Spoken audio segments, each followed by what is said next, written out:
Next presenter is Renka Shabala. His theme is human trafficking.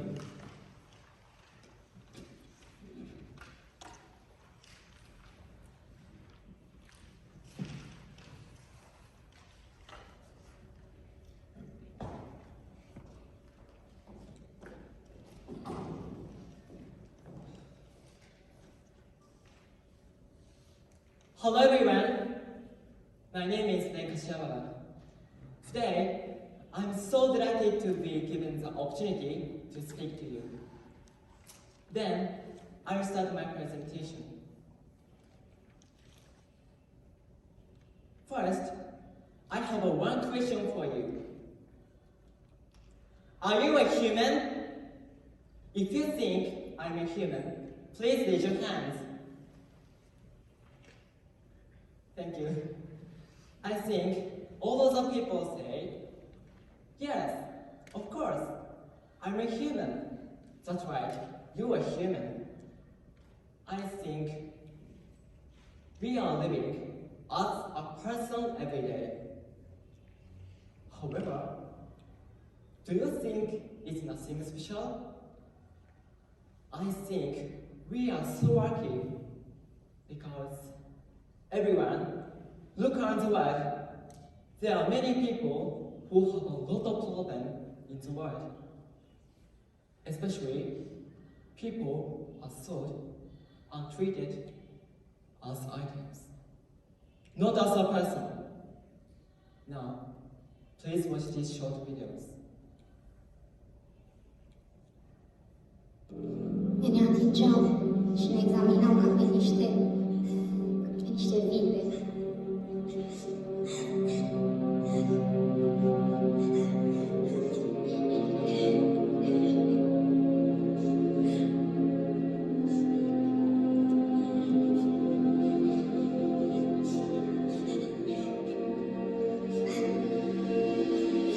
Ne duceam într-o cameră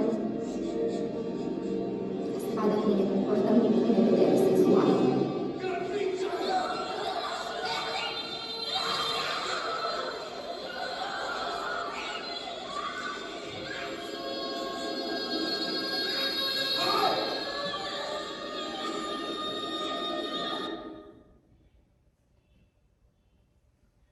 Something like this is happening in daily life.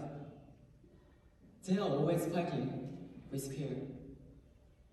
Now, I will introduce Ruth's example.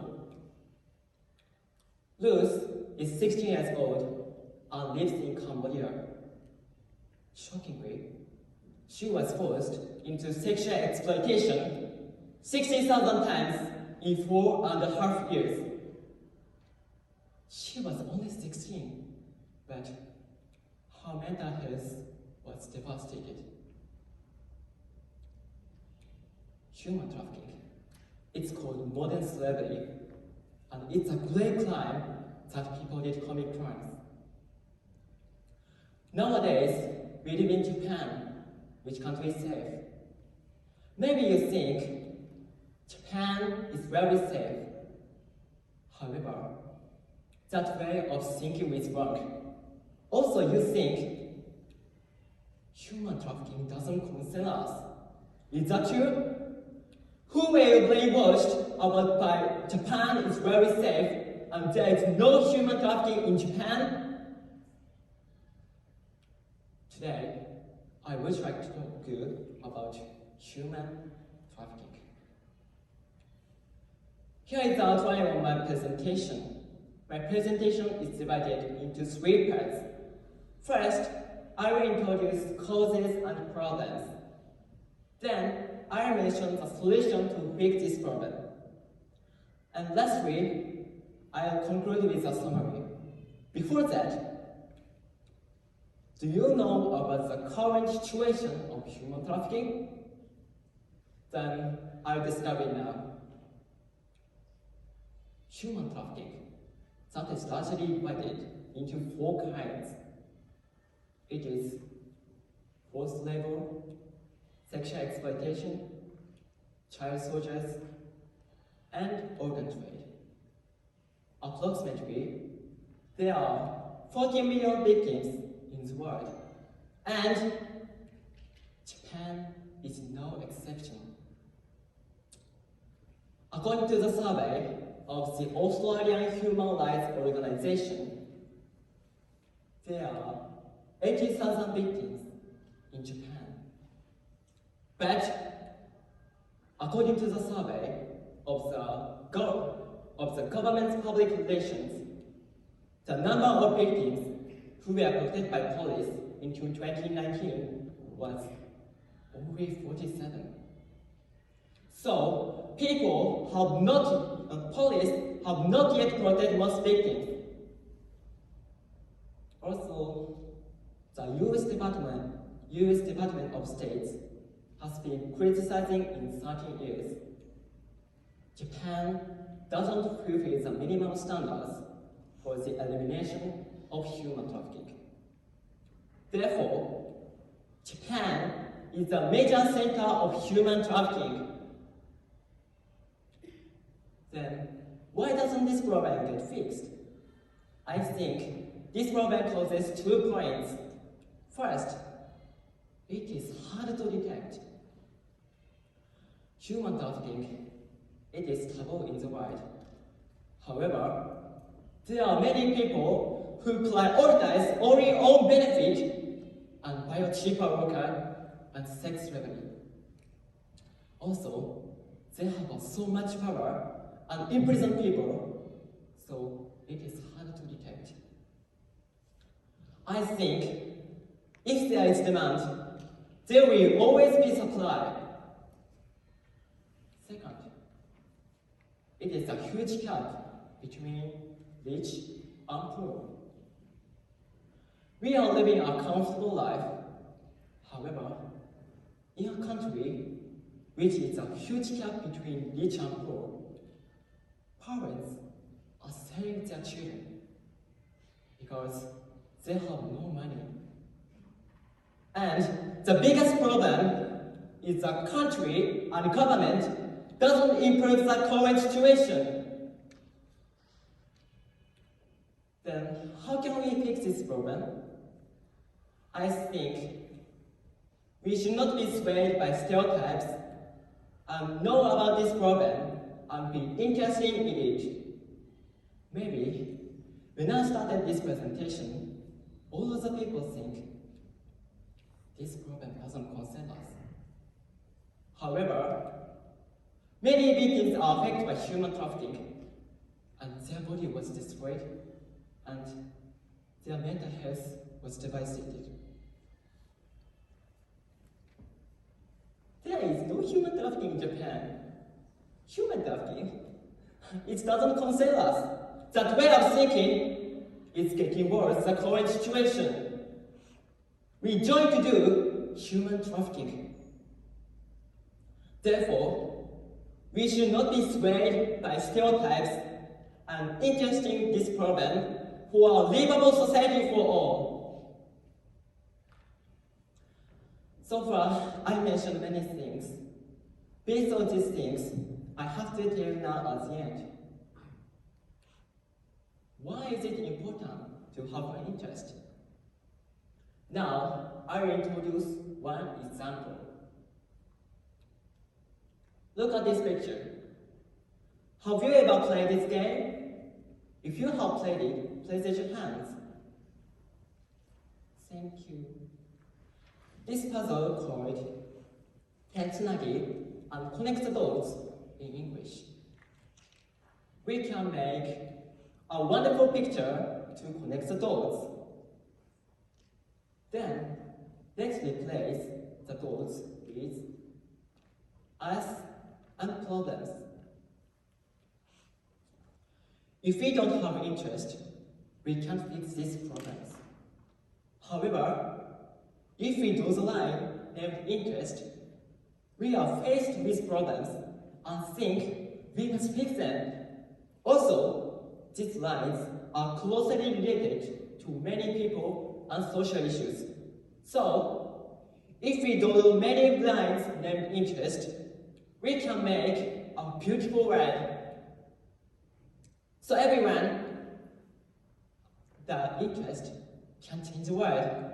So everyone, let's have an interest and let's make a livable world for all. Thank you for listening.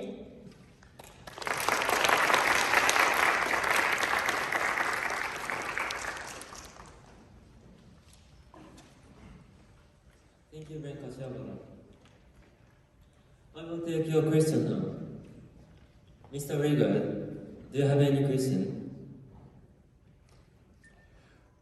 Thank you for your presentation.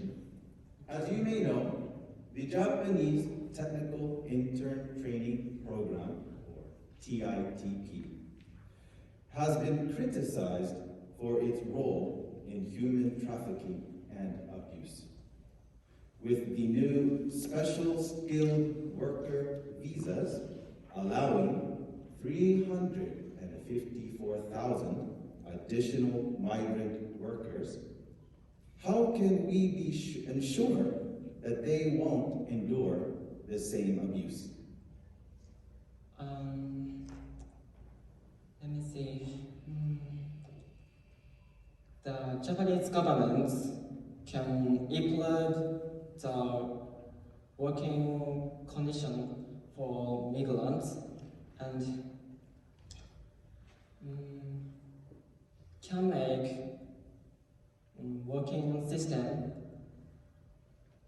fulfilling, and the most effective solution is know about this current situation. All right, thank you very much. Thank you. Thank you, Mr. Rigard, and thank you, Ren. Please give another round of applause to Ren.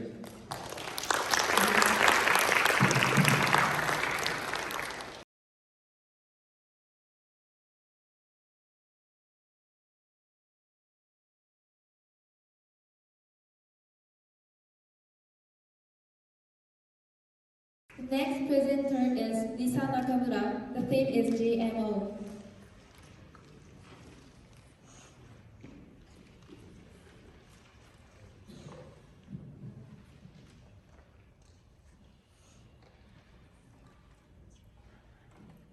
Hello everyone. Do you know what GMO is? GMO stands for genetically modified organisms. So now, please raise your hand if you have negative image about GMOs. Thank you. That's what I expected. As you see, some people think that GMOs have negative impacts on our health. According to Coca-Cola site, operated by Pulse System, people in America have launched a campaign called Moms Across America since 2013. In this movement, consumers have protested against GMOs. Also, in Japan, Seikatsu Club has been working on the removal of GM products. Basically, GMOs are very close to our lives, and they are used as ingredients for various processed food, such as soy sauce. However, probably no one knows what exactly GMOs are. It is because it's difficult for us to realize the presence of them due to the food labeling system in Japan. In Japan, strangely, the food labeling methods are different depending on the processed food. For example, genetically modified corn. Popcorn must be labeled as genetically modified, but surprisingly, corn oil doesn't need to be labeled as genetically modified. So the question is, are GMOs safe for our health? My answer is, conditionally yes. Let's take a look at the preview. First, I'm going to tell what GMOs are, and then I will discuss the pros and cons. Finally, I will compare those systems regarding GMOs in Japan and in other countries. Moving on to the explanation of GMOs. In the first place, what is genetic modification technology? bring specific genes from other organisms. By doing so, they are able to produce crops and livestock with certain beneficial traits such as pesticide resistance and enhanced nutritional value. Now, we know what GMOs are, so let's move on to pros and cons. Firstly, pros. With genetic modification technology, humans can solve various issues. The first advantage of GMO is that GMOs can prevent chemical pollution of the soil and water in farmlands. If crops have resistance to insects or disease, we can reduce the amount of chemicals we spray on the fields. In addition, genetic modification technology may contribute to the improvement of food problems around the world because they can increase harvests or enhance nutritional value of them to feed starving people. Furthermore, genetic modification technology could solve global environmental issues. Actually, according to Asahi Shimbun, a research team at Kobe and Ritsumeikan University has built a hybrid which enables more active photosynthesis. By absorbing more CO2 in the atmosphere, it can prevent the progress of global warming. Next, let's take a look at cons. Firstly, there are concerns about allergies due to GMOs. This is because by bringing specific genes from other organisms, GMOs might contain the genes of allergen, which could cause anaphylactic shock to some people. Another reason for allergies is that GMOs produce new types of proteins which are not contained in conventional foods, so they may become the cause of allergies. Also, scientists are worried about environmental impacts caused by GMOs. Unusual features of GMOs and crossbreeding between GMOs and native species can change the characteristic of surrounding organisms. Also, genetically modified plants can replace native species quickly because they grow well. Now, I'll introduce several systems and laws in Japan which ensure the safety of GMOs. When someone wants to import, cultivate, and distribute GMO products in Japan, the products must be evaluated on these 3 points. The first point is food safety in the human body. The Ministry of Health, Labor, and Welfare evaluates the food safety mainly by 2 laws. Then, to ensure the safety of GMOs as animal feed, the Ministry of Agriculture, Forestry, and Fisheries evaluates food by 2 laws. Then, at this point, they examine whether the food is safe for livestock and also human consumption of the livestock products based on GMOs.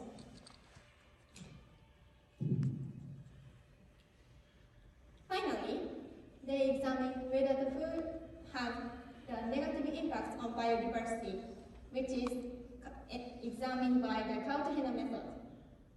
It prevents GMOs from blocking the growth of wild plants, producing toxic substances, and also replacing native species.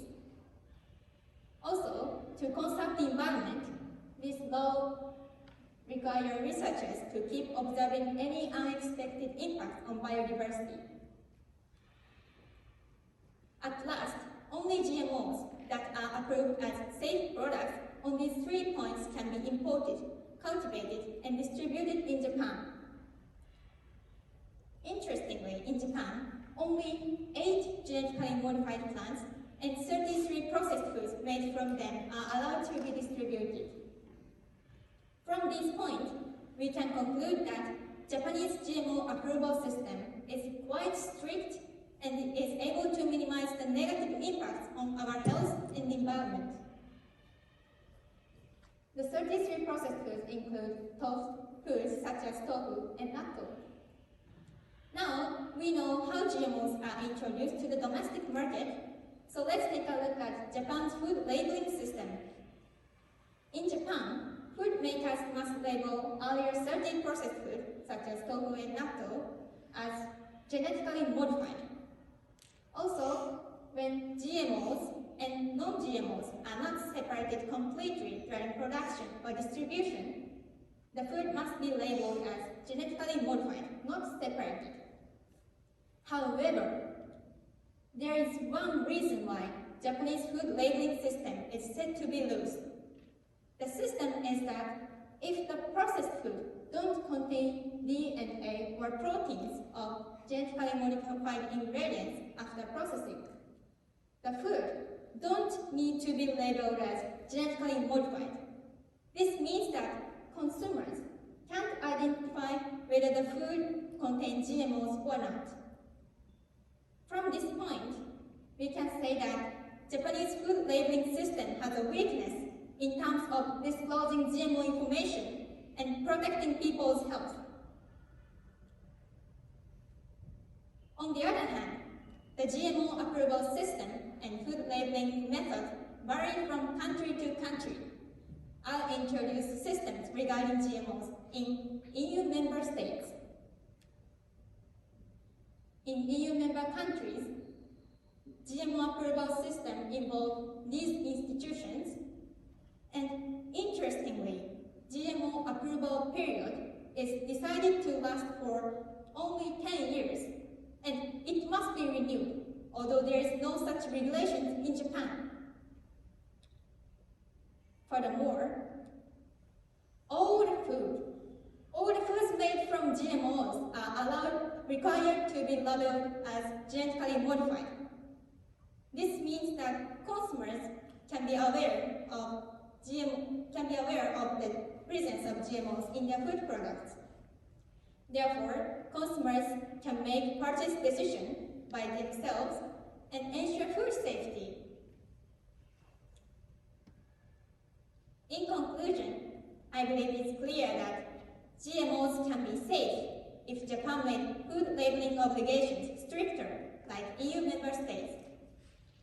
As we've learned today, GMO have the possibility to solve various global issues such as chemical pollution and food problems around the world. Although there are concerns about allergies and environmental impacts caused by them, some countries make GMOs relatively safe for consumers with strict food labeling systems. Today, GMOs are very close to our lives, and they may be contained in the food you have just eaten for your lunch. Therefore, I encourage you to glance over the food labeling and be aware of how the products were made, and then think about whether it's safe for your health. That way, GMOs will play an important role in solving global issues and also making your meal delicious. Thank you for listening.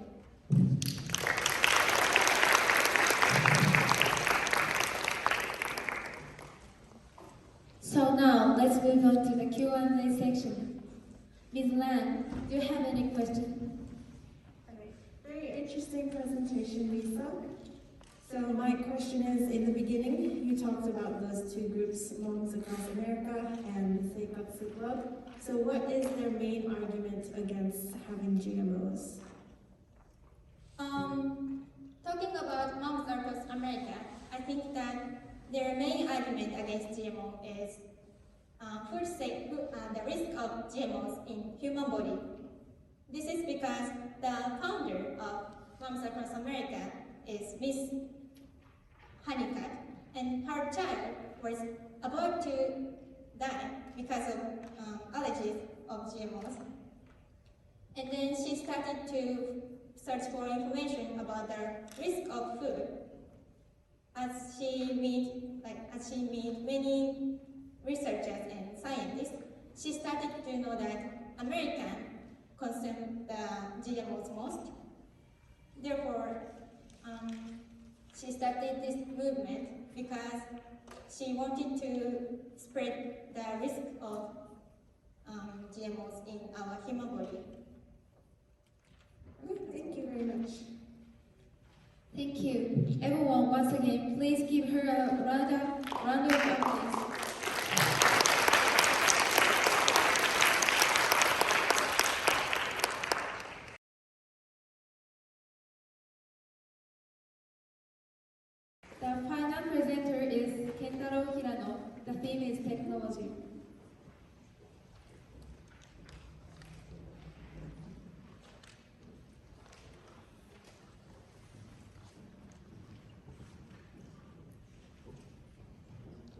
afternoon, everyone.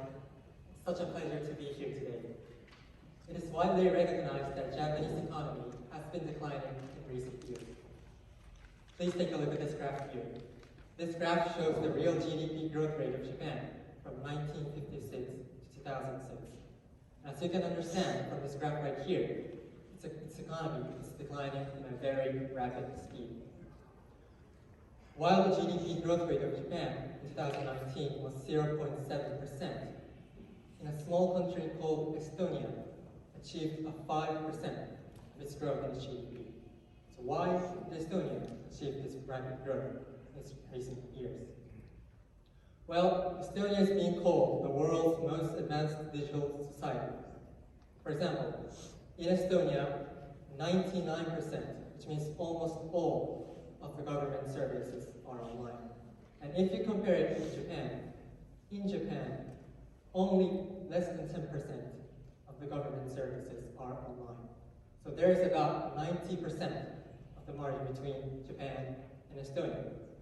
And as you can understand, Japan is really behind on introducing modern technologies. And also from the example of Estonia, it is clear that modern technology has a huge benefit for the society. So the question here is that should Japan introduce more modern technology? Well, I strongly believe that Japan should introduce more modern technology. Well, in my presentation, first I'm going to talk about what modern technology is. Next, the advantages that we can earn by using modern technologies. And finally, I want to talk about a successful example that Japan can imitate. So, first of all, what is modern technology? Well, modern technology basically means the newest technology. Specific definitions is the advancement of all technology with new additions and modifications. So basically, modern technology means the newest technology at a certain point. For example, self-driving cars, robots, drones, cloud technology, and so on. Next, I want to talk about the advantages that we can earn by using modern technologies.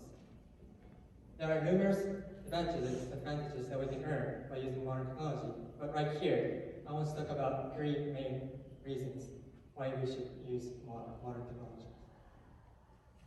It saves time, it's low cost, and it saves lives. First of all, technology saves time. Because modern technology has easier access to information, and because it is a better communication means, you can save a drastic amount of time just by using modern technology. According to one research conducted by Gemma Francis, a journalist, just by using modern technology, you can save 336 hours per year, which means 2 weeks per year. And if you consider that as a lifelong period, you can save 4 years. 4 years. Just by using modern technology, you can save 4 years in a lifetime. So you really have to consider this deeply.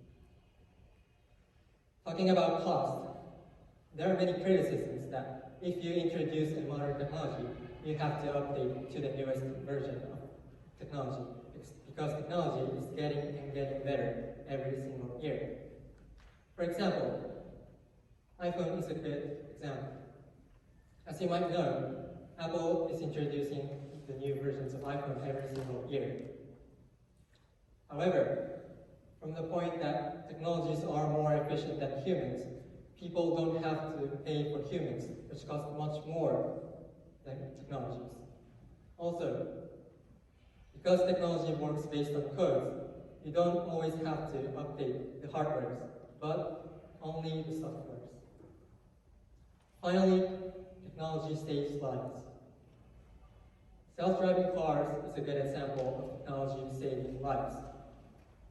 Of all car accidents occurred in 2018, 94% were caused by human errors, and only 6% were caused by mechanical errors.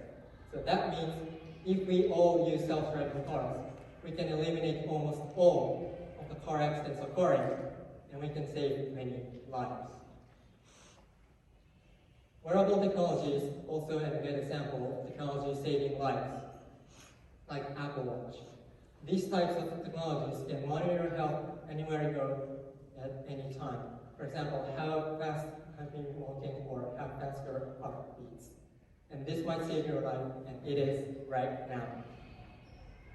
Finally, I want to talk about a successful example that Japan can imitate.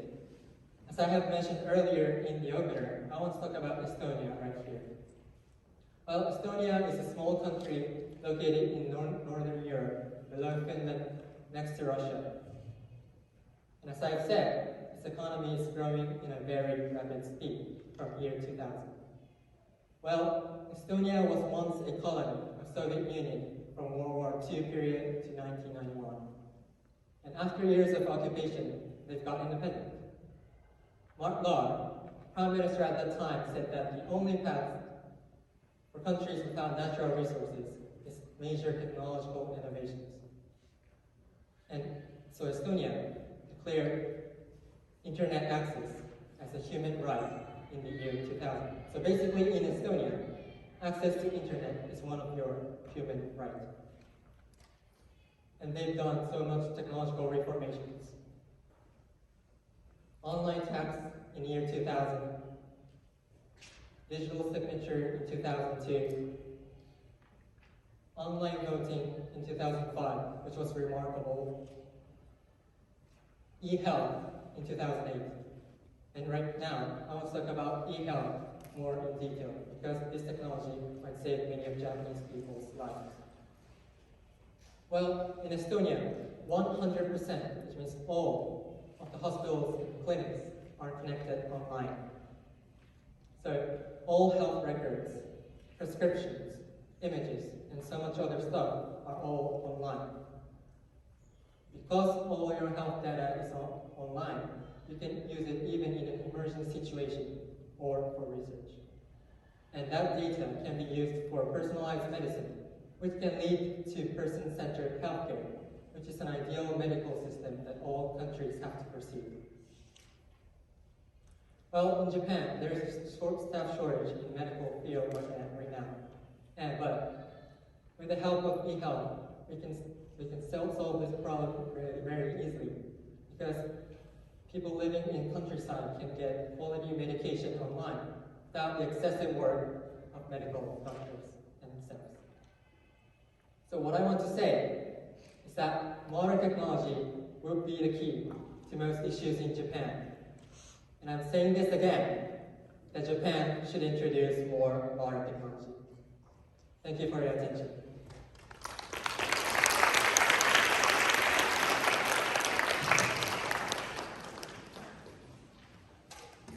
So I take a question from now. Mr. Johnston, do you have a question? Thank you, Kantaro. My question is this. Many industries and services in Japan, such as town halls, don't have staff shortages and in fact have a lot of workers. Don't you think that improving technology will cause a lot of unemployment, especially because Japan is not a young society, so many of those workers don't have skills which can be easily transferred? Well, of course there will be many jobs that will be taken away from technologies, but there will be new jobs that will be created by introducing technologies. So there will be, so the unemployment rate doesn't really matter if we introduce, even if we introduce modern technology. Thank you. Thank you. Thank you. Everyone, once again, please give him a round of applause.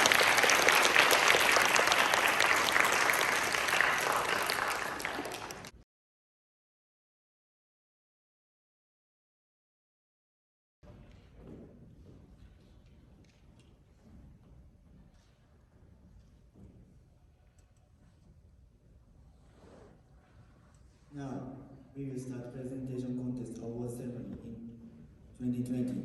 We will have announcement from the executive committee. If you are the winner, please go up to the stage.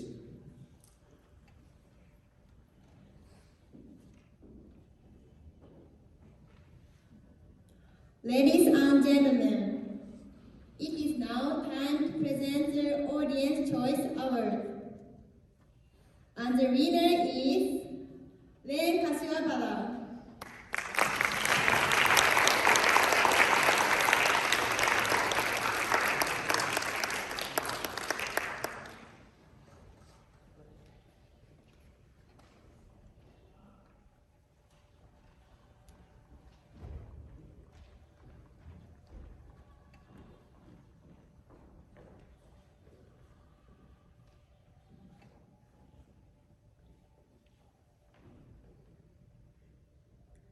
Next up, the silver tongue speaker goes to Lisa Nakamura.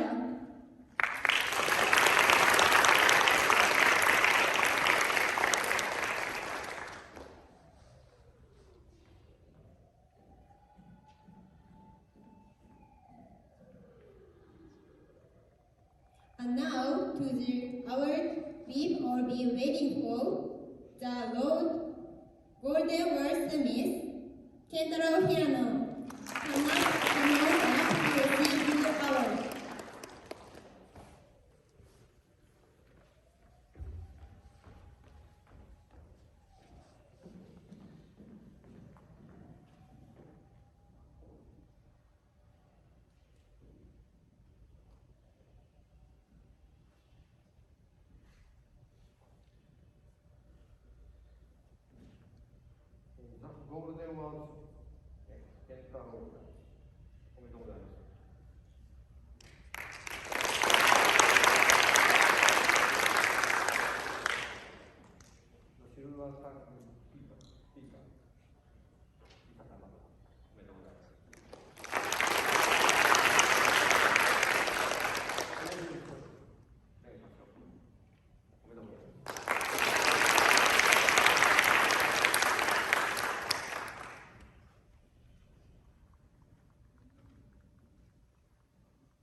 Next, we will get comments for the winners, so let's start with audience choice.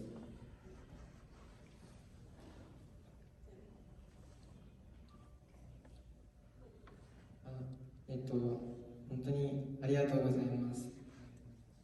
このプレゼンは、すごいみんなですごい一緒に協力してくださり、すごいありがとうございました。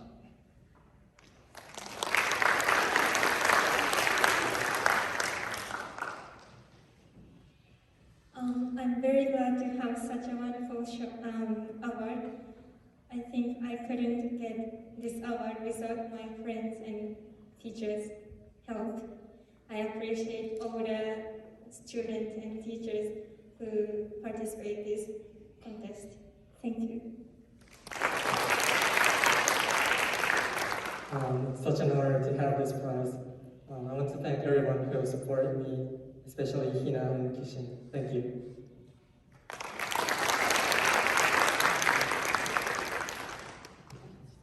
Winners, please return to your seats.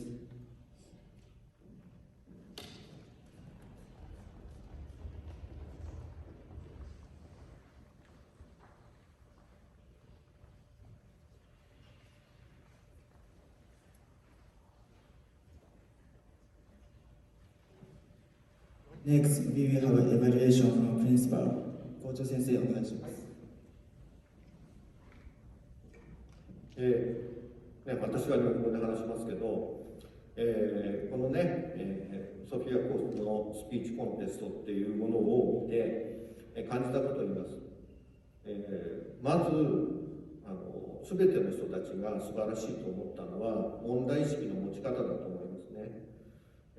問題意識っていうのは社会的な問題意識っていうのは例えば倫理観ね、倫理観として社会的に問題を感じるっていうのが、あとシステムの問題としてね、法律の問題であったりシステムの問題として社会問題を感じるっていうのがありますよね。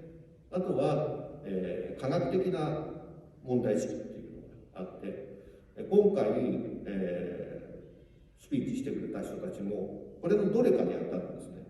問題意識っていうのは今の3つから見ている。でまず自分がどの部分の問題意識を持っているかっていうことを把握したときにね、それをリサーチするわけでしょ。リサーチするときに倫理観のことでリサーチをする場合もあるし、科学的な根拠でリサーチする場合もあるし、法律的なことだとか国の仕組みのことでリサーチする人もいたと。だけどその最後の結論のところで言ったときに何があるかって言ったら、同じ倫理観で始まったものを倫理的な分析で倫理で終わるっていうのは、これはコンクルージョンじゃないんだよ。社会的なシステムでそれを社会的システムで分析して結論もソリューションも社会的な、組織のものだっていうのも、これは本当のコンクルージョンではないんだよ。問題意識の持ち方だとか分析の仕方はそうなんだけど、最終的なところっていうのは何かっていうと、それを分析しきった後に一人一人の人に対してその人が何をすべきかっていったところを論じるのが本当のコンクルージョン。それができている人が一番スピーチとして人に伝える、訴えかけるものがあるし、自分の頭でよく考えたことなんだろうと思います。今日、スピーチコンテストの中で、皆それができていたと思うんですね。分析をするだけじゃなくって最終的には一人一人に何を訴えかけていくかということをこれからも大切にして、英語の勉強もそうですけど、そういった分析力と人に与える、解決の方法、自分の主張、そういったものを大切にして、力をつけてもらいたいと思います。素晴らしいスピーチコンテストだったと思います。ありがとうございました。